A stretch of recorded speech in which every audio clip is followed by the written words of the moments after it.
Welcome to Hidden History of Rock and Roll with your host, Tiffany Scott. You can follow us on Facebook and Instagram at Hidden History of Rock and Roll.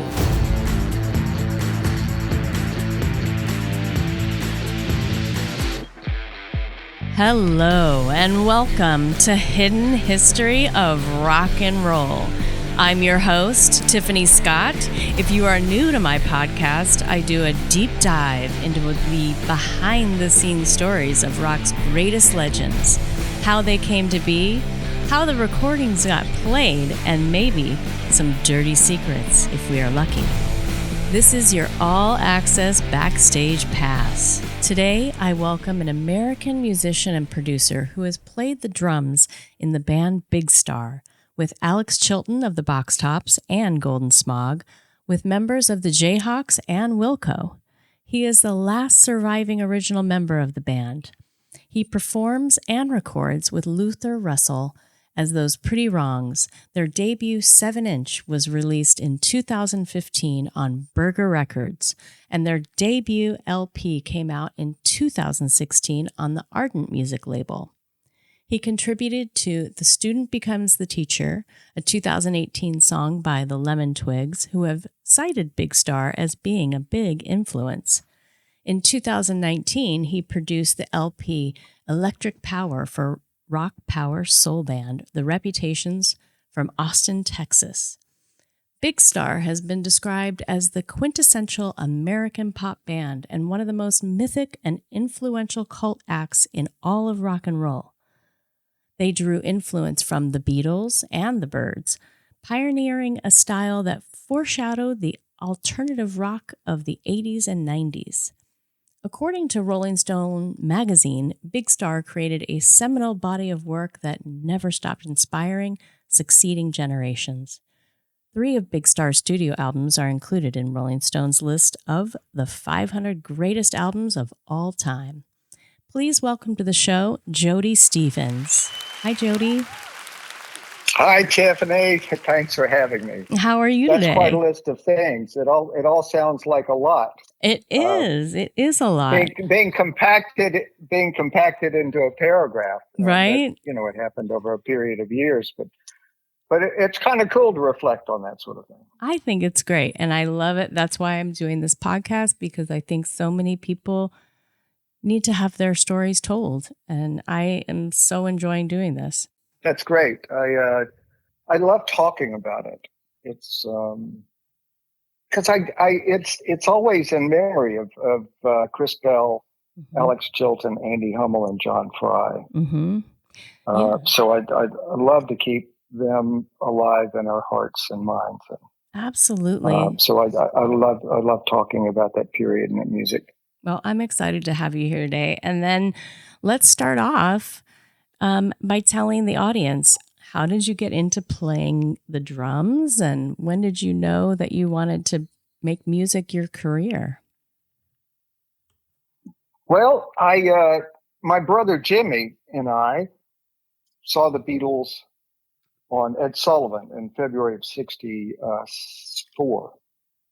And just prior to that, our next door neighbor had turned us on to the album Meet the Beatles, and we were 100% in and excited by it.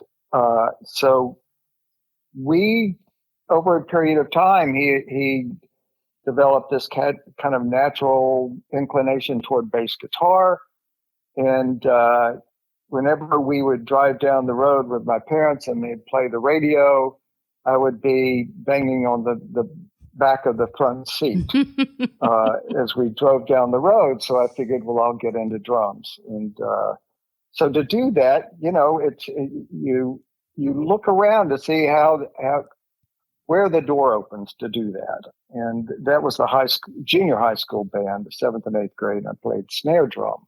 Mm-hmm. And not that I could never read music, and so I was always fourth chair, and as it would move from first chair down, so I tried to memorize the patterns and stuff. But anyway, it gave me a kind of basic knowledge of some rudiments and that sort of thing. And then my parents bought me a drum kit and Jimmy and I put a British invasion band together with some neighborhood kids. Oh, wow. Boy, there were so many kids back then. We could field teams for football across our front yards and baseball in our backyard when we were a little bitty because it wasn't a big backyard. And as we got old enough, we could put a band together with neighborhood kids. Wendell Wheat and a guy named Tom Eubanks. And Oh, wow. so it was the four of us, and my parents were accommodating by letting us practice in the den at our house.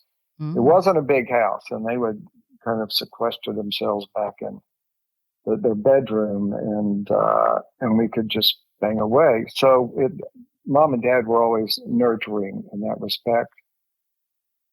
So that's how I got my start. And after the British invasions, when Stax came into our view, and those records, Jimmy and I started a soul band, and enlisted Calvin Sims, I think it was his name, a guy with a voice like Lou Rawls. And we played all those Stax tunes, including Knock on Wood and others, and that was as impactful to us emotionally and even more so primally, I think, as the British invasion stuff and Beatles. And Beatles were the spark that started the fire, really. I think I can pinpoint almost every interview I've done with an engineer or someone who's a musician just saying the Beatles really turned me on to music. There was such an exciting element to that. I early on, it was the energy, and which was everybody does their time, their 5,000 hours, it seems, and the Beatles did their 5,000 hours in Germany. They would do six 1-hour sets and alternate with different bands, one of which was Roy Storm and the Hurricane that Ringo played with, but they would do that 6 or 7 nights a week. And so when they got to Liverpool and would do, I don't know, whatever, an hour set or an hour and 15, they were a volcano erupting when they got on stage. Wow. And that kind of was reflected in their music as well. There was just so much energy, and there was so much proficiency at their instruments. I forgot where I was going with that. No, with the Beatles. Yeah, no, everybody kind of pinpoints their origin of being turned on to music by the Beatles. Yes.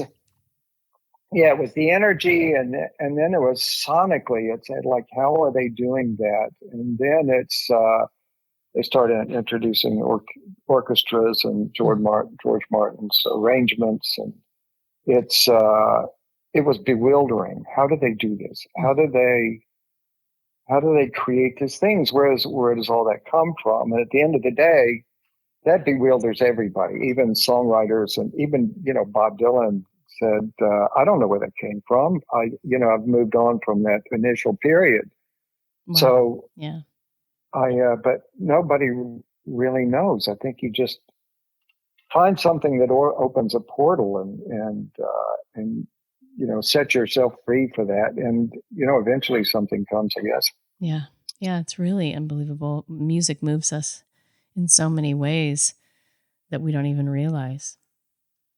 It does. And it's the only thing that does that.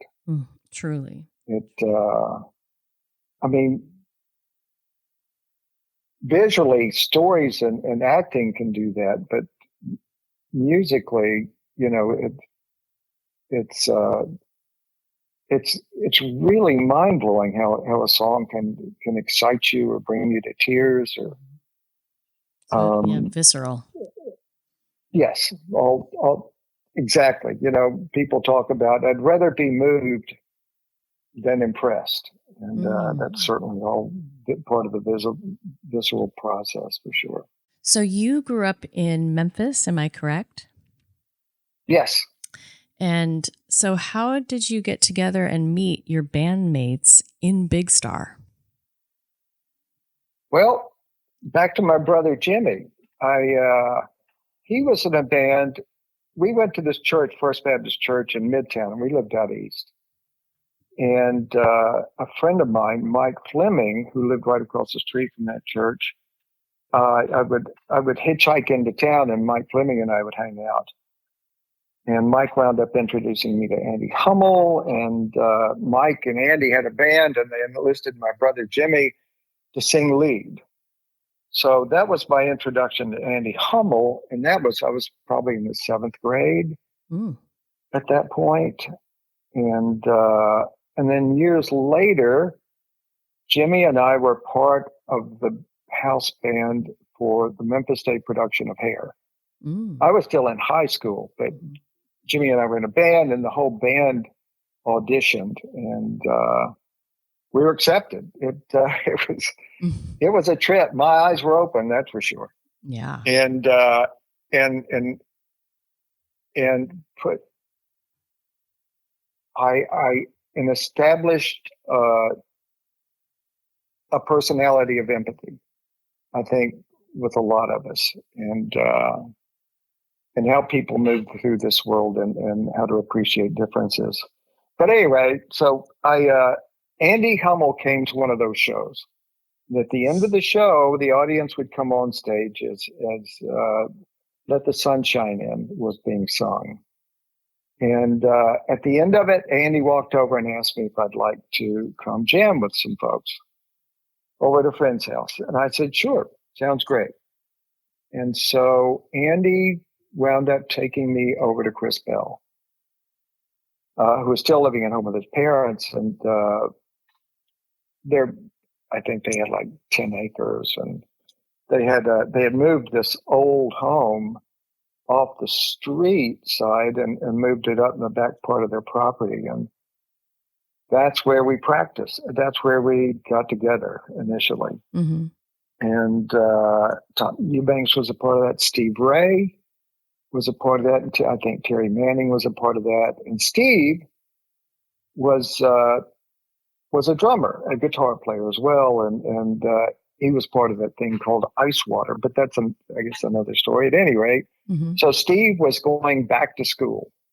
So Chris and Andy needed a drummer. And I guess the jam went well. And before I know it, I'm walking into Ardent Studios, and it was on Madison. Mm-hmm. And, Ardent was a studio started by John Fry in his parents' house when he was 14. John was a precocious kid. Mm-hmm. And 6 years later, his parents go to sell the home, and he rents a proper space over on National in 1966. And he's off and running. Stax and Al Bell were trying to build a catalog and producing lots of music.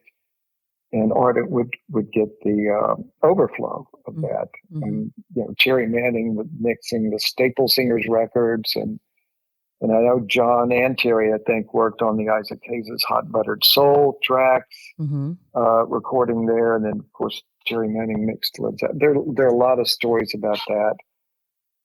So at any rate, over a period of time, it all pared down to, it's really a period of months. Chris, Andy, and myself, and being a trio, and doing a lot of cover and some originals. Not many, really, 1 or 2 or 3. Mm-hmm. And Chris and Andy caught wind of Alex Chilton returning to Memphis, because after Alex quit the Box Tops, he went to New York for a period of time, and I guess it's his folk period, and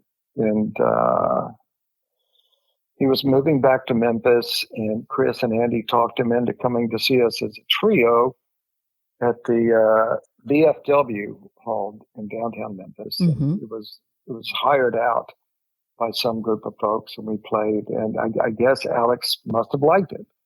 The next memory I have is the 4 of us rehearsing in a side building at Ardent over on National, and working up Ballad of El Goodo. Oh, right. So that's how all that Well, and then there's, of course, John Fry's involvement with all that. John Fry was an amazingly generous guy, a mentor. He gave Chris and Andy the keys to the studio and taught them how to engineer so that they could kind of do things on their own until it got to a particular point. But so we could go into Ardent after hours and work on things. And Chris took advantage of it. He would go in and work on guitar sounds and melodies, guitar melodies, and that sort of thing. So yeah, we all came together under the mentoring of John Fry. Yeah, let's talk about John Fry if you like. I mean, and rest in peace to Terry Manning. He did my show, and I got his last interview. Yeah, Terry was a remarkable guy. I mean, it just, what a talented guy.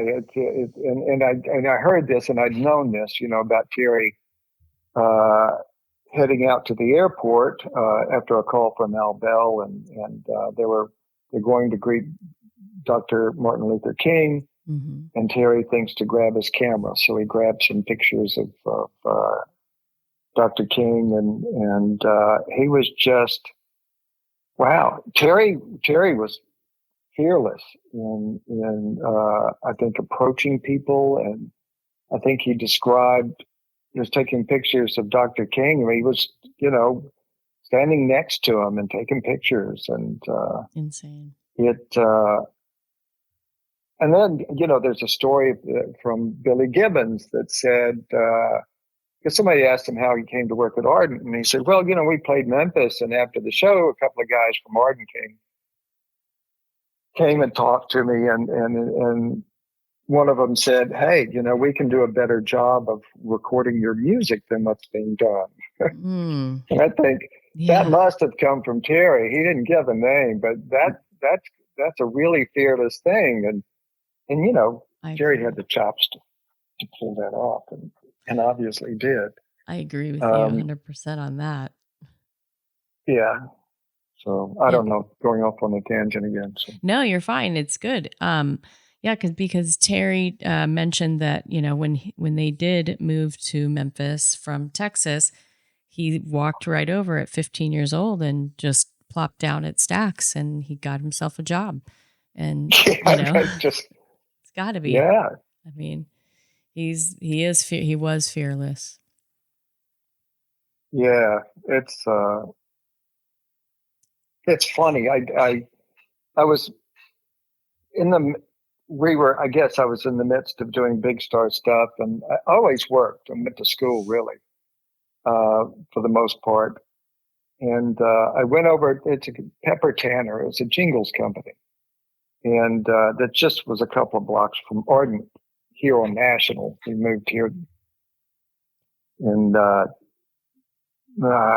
November of '71. And it's actually, I'm on Studio C floor, sitting in Studio C's tracking room at Ardent. But anyway, so I went over to Pepper Tanner to apply for a job, and I was 17, and I wound up speaking to Mr. Tanner, and I thought, well, this is cool. And Mr. Tanner launched into why I shouldn't be dropping out of school. No.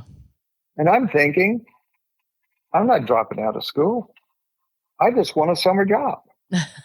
But there was never a break in the conversation. So, and he got to a point where I thought, well, gee, I'm not going to spoil his efforts to turn me around, even though they're misguided. But so I never said anything. I said at the end of the interview, I said, "Thanks so much. I appreciate that." And I walked out. I didn't get a job. Oh no! but and I didn't drop out of school either. Well, that's funny. I'm sorry. It's okay. It's all good. Yeah. Did you want to? It's just, what you do what you got to do. Yeah, As long as you aren't really hurting anyone. it doesn't hurt to ask. Yeah. Yeah. And Terry kind of said he made amends to some people who he played pranks on. He said he made amends for that. So on my show, Yeah, but he also yeah, apologized. yeah, that's funny. Yeah. So anyway, we get back to John Fry and working with him. I mean, so many people have talked about him and how amazing he was at his job. He was. He, it's certainly back before people could look things up online, and John Fry was a self-taught guy. He had means. His parents had some money, so he was able to do particular things. Fred Smith, and John King started Ardent, and I think it was more about pirate radio and doing shortwave things on playing music on shortwave radio. And of course, Fred Smith wound up starting Federal Express, and then John King became the promo guy at Ardent. Right. And John's parents had some money, but they got started that way. And John bought schematics and gear that he could put together himself. And then, he could buy the best gear out there. Like the guy who runs Ardent now, Mark Baranowskis, found the invoice for one of the Fairchilds. Oh, wow. And John bought that Fairchild in 1968. So while he was still on national. But at any rate, he read books.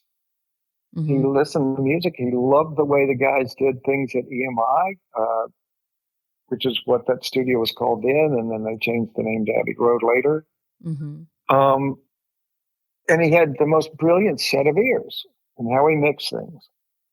And Jim Dixonson described it as John Fry would treat feedback with the same respect as he would treat a violin performance. It would all be musical. And I witnessed John Fry make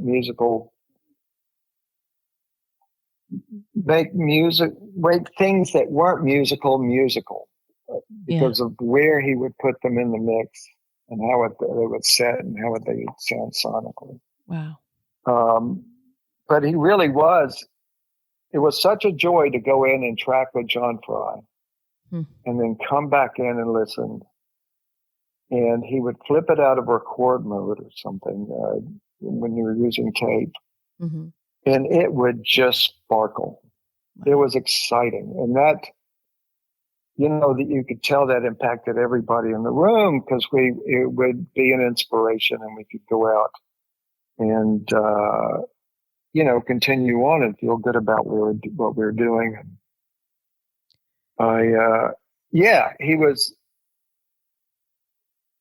He was something else. I mean, he mentored me in a lot of different ways. Right. One of which is John wound up giving me a job,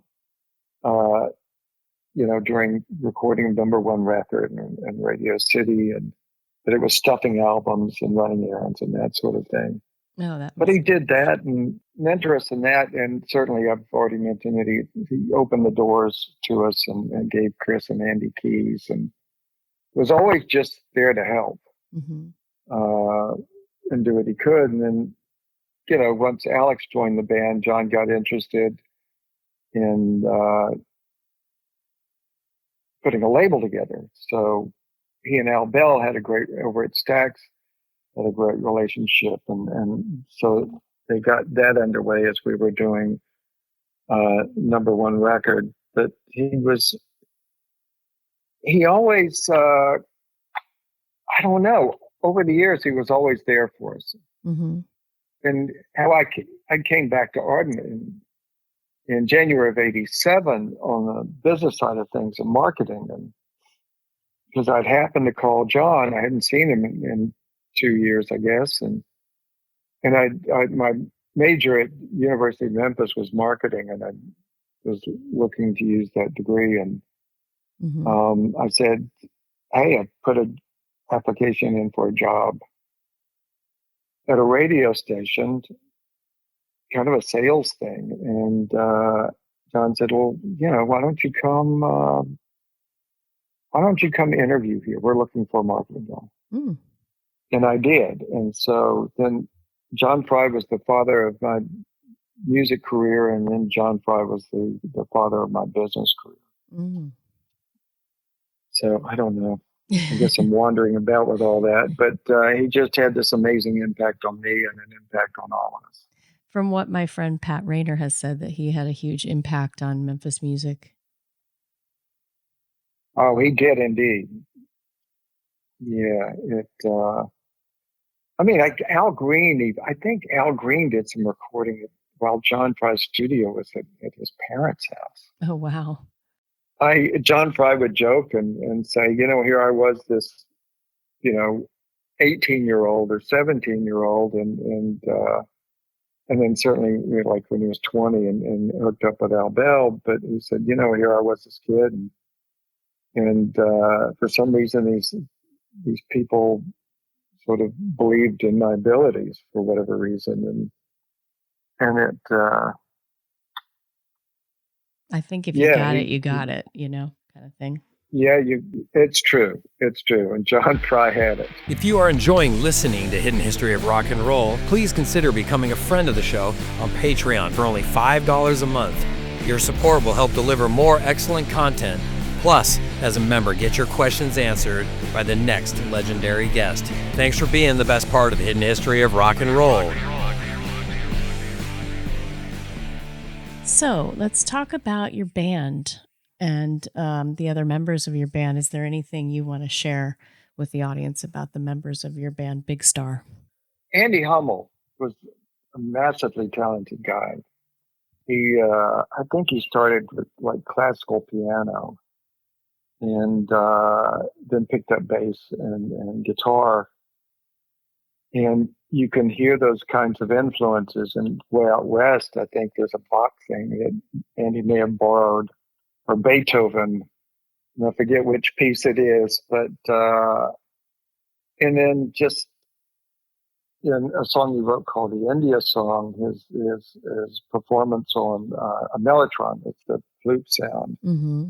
It's just kind of it's an unpredicted kind of melody that he picked and added a kind of mystical sense to it. And there's Chris, who he was completely immersed, heart and soul, in the music and his idea of what the band should sound like. And Mm-hmm. I think Chris was more deeply into it than any of us. And then there's Alex, who certainly was deeply into it. But even as Alex said, he said, I joined Chris Bell's band. Because Chris certainly was at the helm for number one record. And Mm-hmm. Alex was this massively talented player. I think, I'm just guessing, during his time in New York, he probably perfected his acoustic guitar playing ability, and Mm-hmm. Because he and Chris, put those beautiful acoustic guitar parts down on 13. Not to mention vocally, and Alex added this sense of confidence to everybody, and I know certainly me. I thought, well, I must be okay if I'm in a band with Alex, Mm-hmm. but also in a band with Chris and Andy. So, and Alex would, Alex would give a bit of advice here and there. Mm-hmm. So we had these powerful vocalists in Alex and Chris, and we just all, when the four of us got into a room, I could almost feel a buzz. Wow. Mm-hmm. There was something about the chemistry when the four of us got in the room that was pretty exciting. It was just a good time, and for me, it was being a part of a band. Was, I think we all need to be a part of something, and I was lucky that it was a part of music all my life instead of joining some sort of gang or some hoodlums out getting into mischief. Right.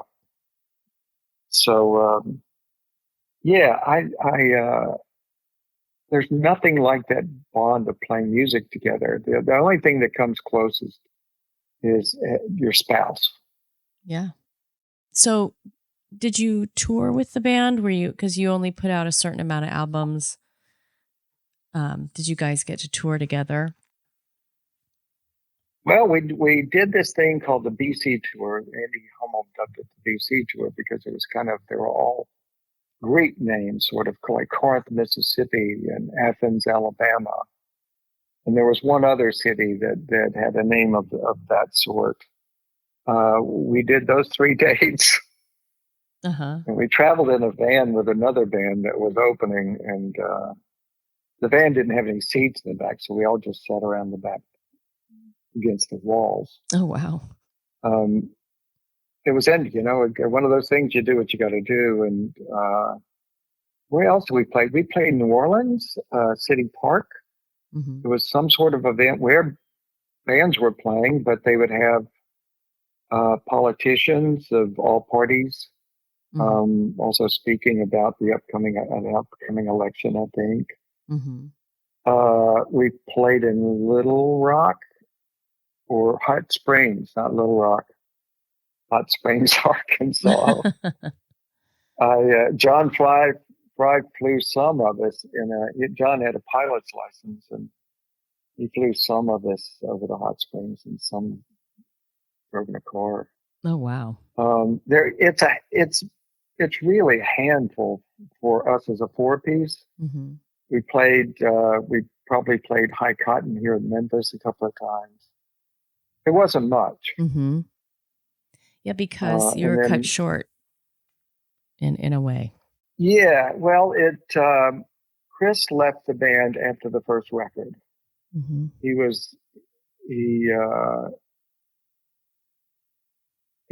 think he was disgruntled about distribution, which was, that's another story. Al Bell and Clive Davis had an agreement for Columbia to distribute, and then Clive Davis gets fired, and so that relationship goes sour, and hence, the folks remaining at Columbia didn't really want to have anything to do with Stax. But so Chris was disgruntled with that, and I think he was also annoyed about Alex getting the spotlight in the press.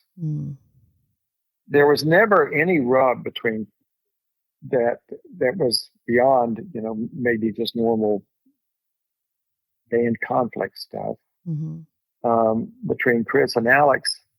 But I think journalists and music writers would spotlight Alex because he'd been in the box tops. Right. And it would be, you haven't heard of Big Star, but you've heard of Alex Chilton. Right. Kind of thing. And so Chris left the band after that.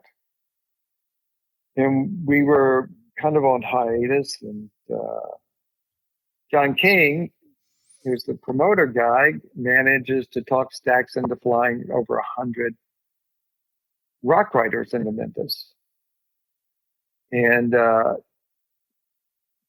under the guise of organizing the writers into a union of sorts, I guess, and but also promoting Stax and the music in Ardent, and so he got Stax to foot the bill to fly that many people into Memphis and put them up at the Holiday Inn downtown, and they got Big Star to play, and Larry Raspberry, and this English band that Stax, it's like rock bands, and called Skin Alley. So John King approached Alex and talked Alex into doing it. So the three of us came back together and played that show, and it was memorable. There was free drink and free recreational stuff. And people were just nuts. So in responding to, they were the only real big star audience Mm-hmm. we played to, Right. it seems, because they knew the songs, they knew the lyrics, and they were just going nuts. Wow. So I think John King sat back down with Alex and had a discussion, and then before you know it, we were back together again doing Radio City. That's awesome. That is really And awesome. then we went on to play Max's Kansas City with Andy, the three of us, for a sort of album release party that Columbia sponsored, Columbia Records. And then we went after Andy quit the band, which was, I think, even before the release of Radio City.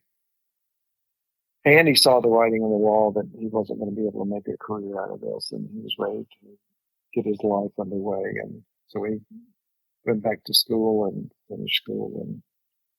And so Alex brought in a guy named John Lightman, and we played Max's Kansas City again, and then we opened for Badfinger in another. I guess the point is, I can remember every date. So we couldn't have done that many. Mm-hmm. Right. We just never had a proper manager, never had a proper booking agent. Nobody was interested. Yeah.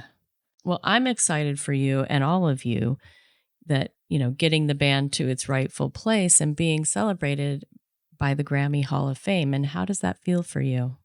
It's, I was blindsided.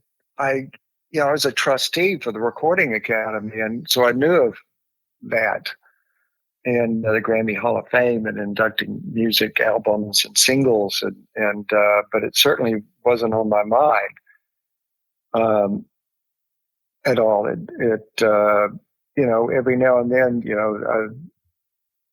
there's the Rock and Roll Hall of Fame, and you hear about that. So I was going in to have a heart valve replaced. TAVR. It wasn't a big deal. I stayed overnight there and came home. And I opened my email right before I was leaving for the hospital, and it was this announcement that we were being inducted, and not we, the album #1 record was being inducted into the Grammy Hall of Fame. So it was a fantastic bit of news before going in for that.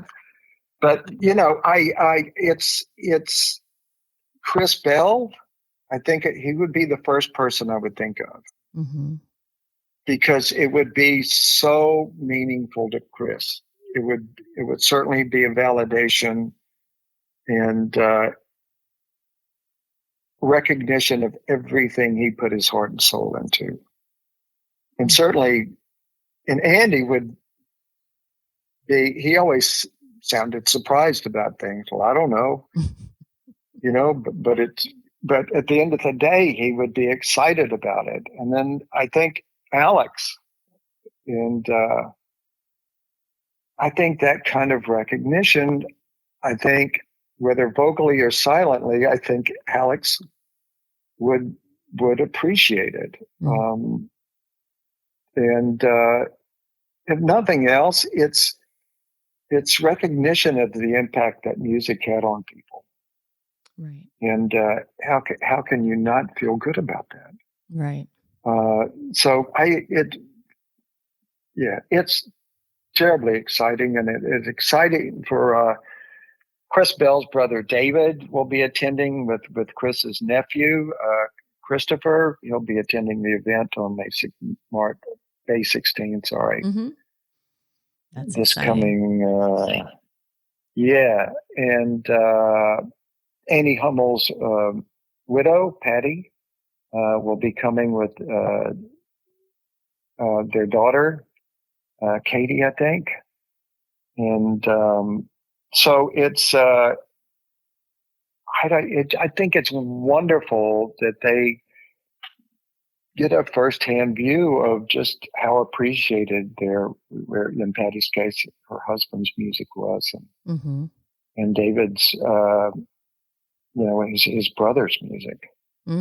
So it's thrilling. It's It's going to be a great great time coming to LA.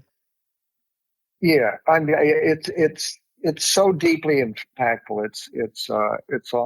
It really sort of leaves me speechless. That's awesome. I'm glad to hear that because, it's good to feel appreciated for something you've done, and you had a lot of influence on other bands. And I think that's really, rare, and it should be celebrated. Yeah, well, thank you. So how did it come about, you playing with the Big Star Quintet? How did that get started, and playing with Pat Sansone? Well, in around 2009, Chris Stamey came up with the idea of doing Big Star's third album live. And I think he even tried to enlist Alex, and I don't think Alex was interested. But Chris thought it would be a cool idea because there were strings involved. And none of our records had that. So it'd be interesting to reproduce that record like nobody's ever heard it before. Mm-hmm. Strings and even a brass section and some like additional players. So we did that and brought in guest singers, and we did that for a few years, and that was pretty amazing. Such a great time, and so many great folks joined together for that. And then that was expensive to produce and take on the road, and it got to be the 50th anniversary of number one record. So I thought, well, we'll just put a rock band together, a 5-piece rock band, and get back to that, because that's really exciting. And even because of, boy, there are just 5 of you. You're all visible and all can be heard. So there's more on the line, and that makes it more exciting. And so I thought Mike Mills, who had been part of Big Star's Third Live, Pat Sansone had joined us a few times. And then, of course, John Auer had joined Big Star in 1993. Mm-hmm. And then there was Chris Stamey, who had put the Big Star's third performances together and had actually played with Alex back in the 70s or 80s. And we had our 5-piece rock band.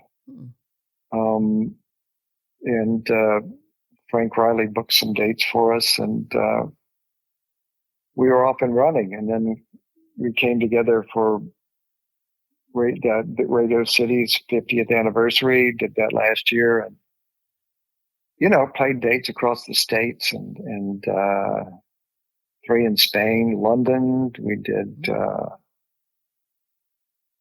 Oslo and Groningen in Norway. Sorry, Groningen in the Netherlands. But the cool thing is it's awesome vehicle with some really, really sweet guys, very nice. We're all thoughtful of each other and we're respectful, and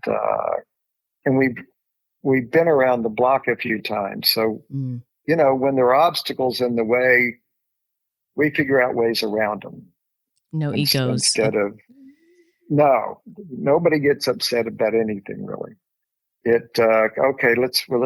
Things happen. Mm-hmm. We all have the experience to know that, so we can move forward. And I think it's one of those situations where there's just the 5 of us on stage, and you've got this audience that wants to be moved. Mm-hmm. And it's a responsibility, and when we pull it off, it feels good. Yeah. And we do it together. That's awesome. That's an awesome feeling, I'm sure. It is. So I want to play today one of your songs, When My Baby Is By My Side. I love this track. What does that emote for you? Oh, it's just that, the cool thing about number one record is it has a certain innocence about it. Certainly the song 13 and In the Street, mm-hmm. and Feel. It's all those kind of teenage, very young very young person type feelings.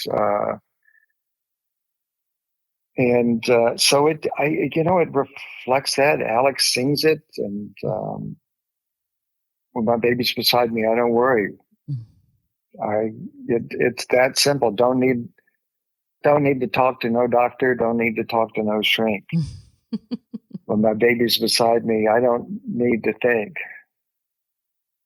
So I don't know. There are all those cool feelings in it, and lyrics are one thing, but it's the way that Chris and Alex would deliver those lyrics that would really make them impactful, and certainly their performances. That's awesome. But yeah, it's a cool song, and I think Terry Manning joined on backing vocals on that song. He did, and when I listened back to it, I could kind of hear his vocals coming alive. Yeah, cool. All right, we'll listen to that right now.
Awesome. I just love that song. It's really a cool song, and it is such a great song, and I'm so glad we were able to play that here today.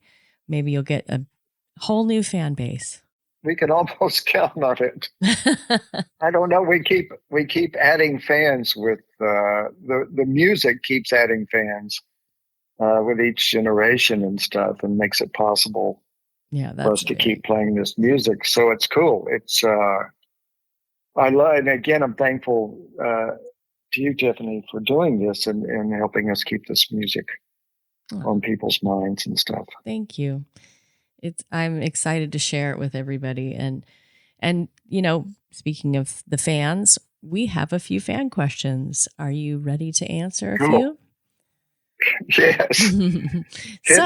All right. So Brad Swiger from Fort Worth, Texas, he asks you, I'm curious as to the status of Big Star albums. Have any of them gone gold? That's a good question. And my first question was, is Swagger your real last name? But my next Did I say Swagger? I may have been Swiger. Swiger. But Swagger, you might want to change it. He might want to change it to Swagger.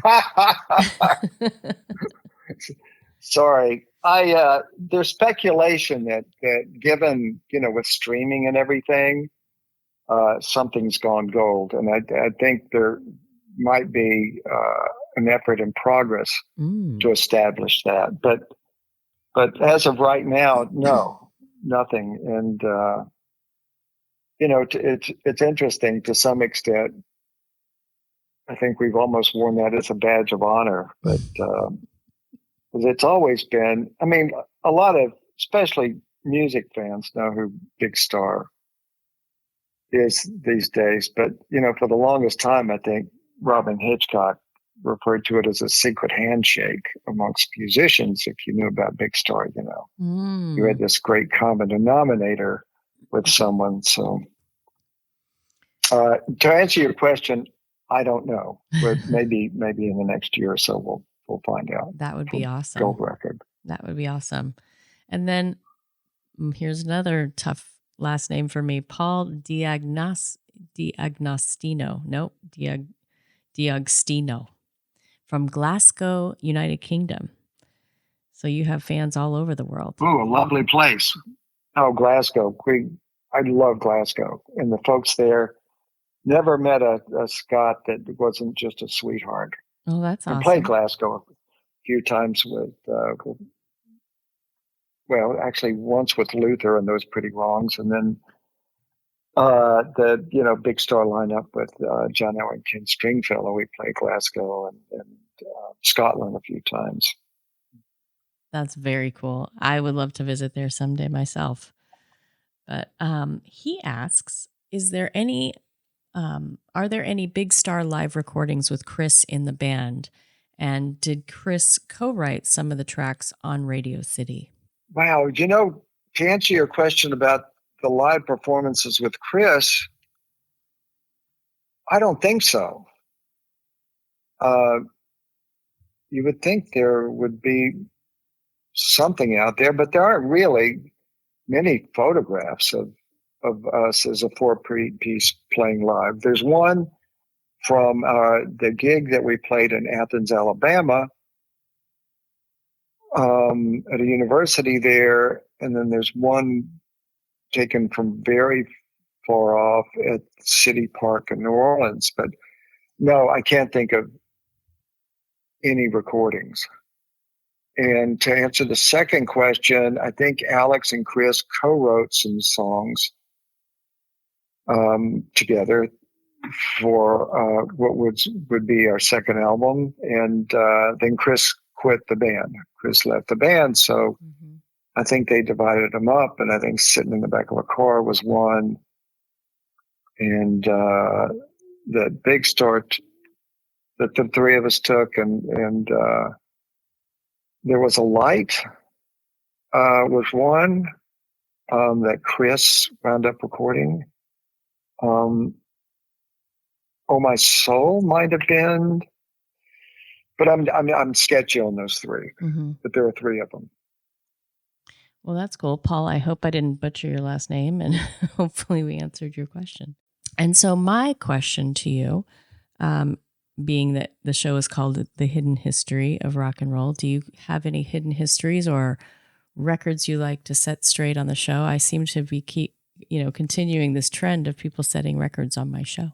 Wow, it's interesting. I've told this story before, but the song September Girls, I don't know why this popped into my mind, Alex sings the line, "I was your butch and you were touched." And I always figured that, he was her tough guy. And, but what it actually is referencing is butches should be capitalized. And so Butch was this little dog, maybe in a French comic strip or something. Mm-hmm. And he would follow this girl around like a little puppy dog. And that's what Alex was singing about, following a girl around like a little puppy dog. I was your Butch. And Chris Stamey told me that story. I didn't know it, but Chris told me that story. And interestingly enough, when the Bangles covered September Girls, they Susanna changed that lyric. And then when they joined us on stage for Big Star's Third Live, because we did songs from other records too, I told her that story, so she sang the original lyric. Wow. But I always thought that was a pretty interesting story. That is really cool, because you'd think one thing and it's actually totally different meaning. Yeah. And, and the other stuff is in Life is White on Radio City. Mm-hmm. And I think that's the right song. But at any rate, it's always thought Alex was singing "Soon Be Back in Drag."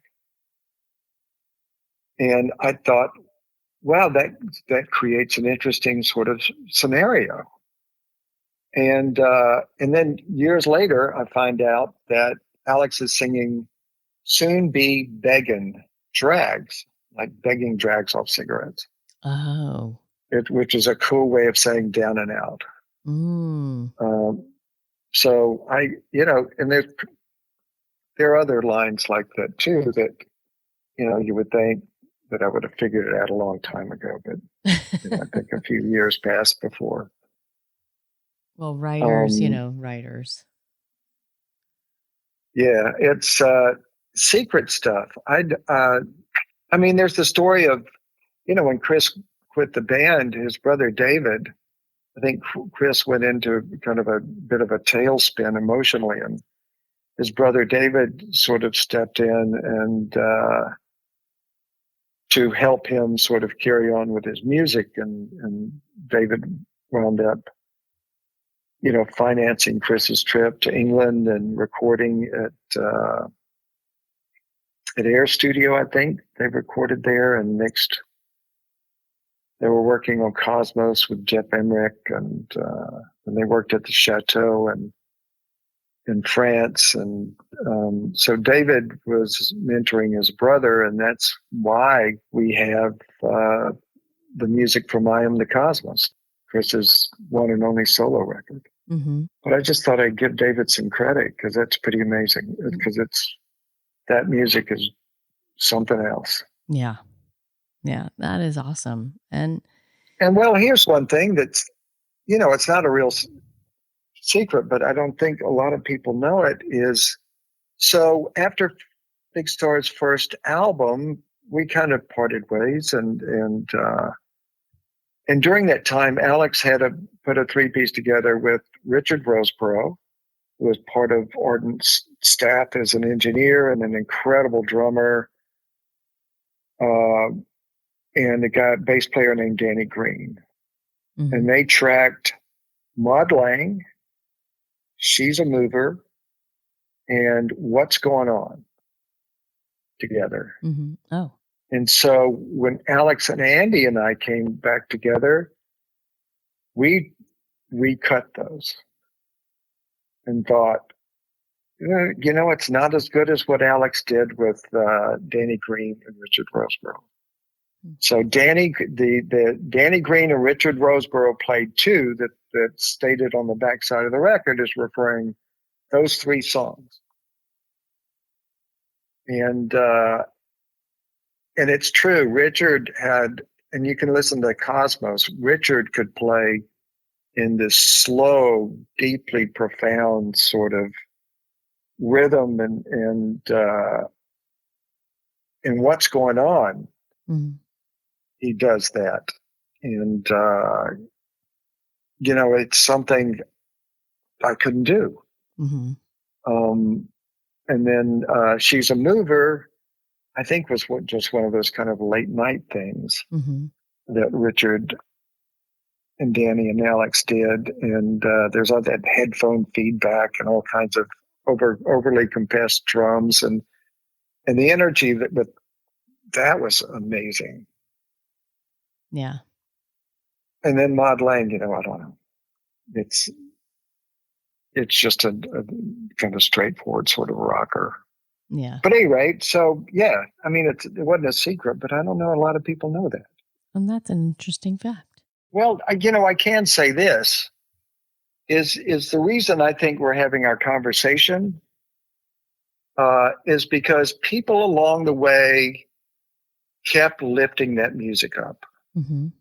And, initially it was John King hitting the road and getting our records into the hands of the right people, like Bud Scapa and John Tiven early on, and Lester Bangs, and all these sort of iconic music folks Mm-hmm. who started writing about it. And then it was Mike Mills and Peter Buck talking about Big Star in their Rolling Stone interview or whatever, and sort of championing the band. And folks along the way did that, Primal Scream guys, and there are other bands, certainly Wilco, and the Bangles doing September Girls, and then Cheryl Pavelski was working at Ryko Disc, I think, or Rhino, and she put together the box set that once again lifted us up. And Daniel McCarthy comes along and with an idea to do a Big Star documentary. Mm. And along with John Fry, they spend 6 years putting this documentary together. And again, it's that music's in the spotlight again. And then John Allen Ken Stringfellow joined Big Star in '93, and actually that was prior to the documentary, but they help us keep this music alive. But it really is, and in a very analog, fundamental way, people passing tapes around. Mm-hmm.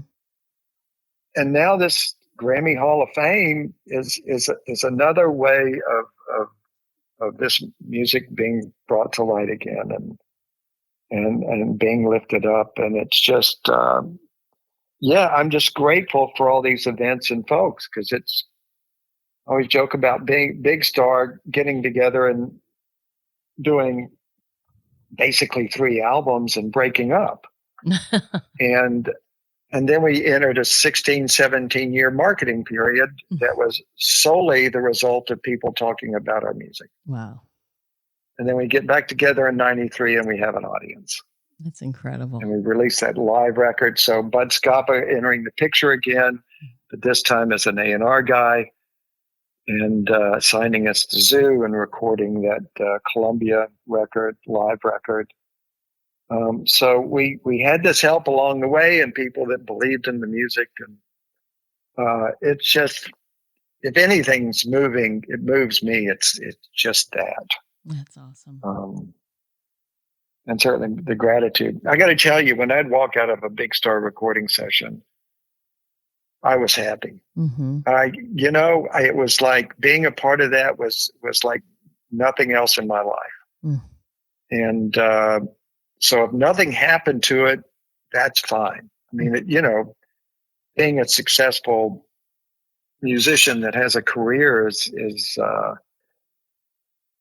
an improbability. It doesn't happen very often.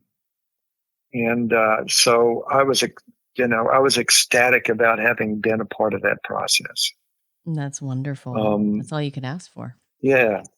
So I don't know. I guess those are things that definitely, and people along the way, really. Yeah. Mm-hmm. There's been a lot of people instrumental. It's true. And I know I'm leaving a lot of people out. That well, I'll tell you a story about how Luther and I came together. Go ahead. So, how those Pretty Wrongs came together is Daniel McCarthy's documentary was going to be screened at the Newer Theater in Santa Monica. Mm-hmm. And they wanted me to sing some songs, but they didn't have a budget to bring anybody from Memphis. And I met Luther Russell along the way through Gary Gersh, his A&R guy at Geffen. And the thing that had piqued my interest about Luther was his grandfather, Bob Russell, wrote "He Ain't Heavy, He's My Brother," "Don't Get Around Much Anymore," and some things with Quincy Jones. So that really sparked my interest. And then I sort of delved in and figured out that Luther was an amazingly talented guy. So I enlisted Luther to help deliver some of these big star songs at the screening, because Luther was living in LA at the time. And at some point, Luther said, we work pretty well together. Why don't we write some songs? And at that point, entering a songwriting partnership with somebody, you have to have a lot of emotional trust. And with Luther, I did. Mm-hmm. And he's an amazing cheerleader for all that. But so we started writing songs, and I thought we'd get 4 songs or 5. And we wound up getting a record, and then Berger and Ardent kind of agreed to release that record, and then we did some touring around that. I think we went to Australia on that record, and certainly England. Mm-hmm. And then we sat down and started writing some things that would become Z for Zulu. And so, we got 10 songs, and that was amazing. And then we maybe Berger was still around for that, or Ardent. Mm-hmm. And we would tour. We wound up, I think we've done 4 tours of England now and a couple of Australia, smaller tours, and certainly dates around the U.S. And as we could figure out places that would have us. And in our last tour, we wound up spending a day with John Leckie at Abbey Road. Mm. John Leckie produced Radiohead's Bends and other pretty remarkable records. But John is a friend of Luther's. Mm-hmm. And came on as a volunteer, super sweet guy. But we started 2 songs at Abbey Road that will wind up being our 4th record together. And that's pretty much those Pretty Wrongs in a nutshell. Yeah, being at Abbey Road is incredible. That was mind-blowing.